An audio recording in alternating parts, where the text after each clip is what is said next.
అండి good evening. నేను మీ RG arts college పీడీని. ఈరోజు అయితే మా కళాశాలలో మిడ్ ఎగ్జామ్స్ డే 2 అండి. పిల్లలు ఏమాత్రం తగ్గలేదు. ఈరోజు కూడా చాలా ఫాస్ట్గానే వచ్చేసారు.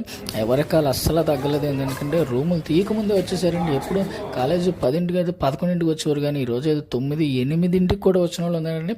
రూములు తీయకపోయినా సరే లైబ్రరీలో కూర్చొని పాపం రక్తాలు చిందిస్తున్నారండి. పాపం చాలా అంటే చాలా కష్టపడుతున్నారు. అసలు వాళ్ళ సబ్జెక్టుకి సంబంధించిన బుక్కులు కూడా పక్కన పెట్టుకుని చదువుతున్నారు. చూడండి, అంత బాగా చదువుతున్నారు పిల్లలు. మరి మిడ్ ఎగ్జామ్స్ ఎలా రాస్తున్నారు ఏంటో వాళ్ళకే తెలియాలి, లేదా పై దేవుడికే తెలియాలి, లేదా ఆ పేపర్ కరెక్షన్ చేసి మేడమ్స్కే తెలియాలి. సో పిల్లలు ఖాళీ లేకపోయినా చూడండి, అసలు లైబ్రరీ అయితే ఖాళీ లేదండి. అసలు ఎప్పుడు కూడా లైబ్రరీ ఖాళీగా ఉంటుంది.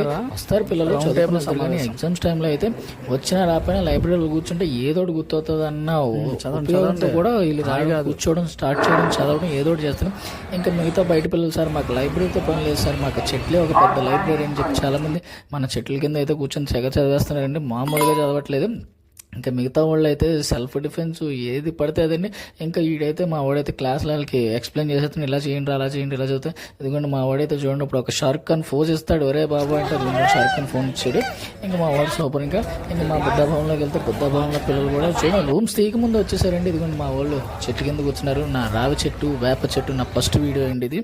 సో పిల్లలందరూ కూడా ఎవరికి వాళ్ళు చదువుతున్నారండి. ఖచ్చితంగా బాగా రాస్తున్నారు. వాళ్ళు ఇంకా బాగా రాయాలని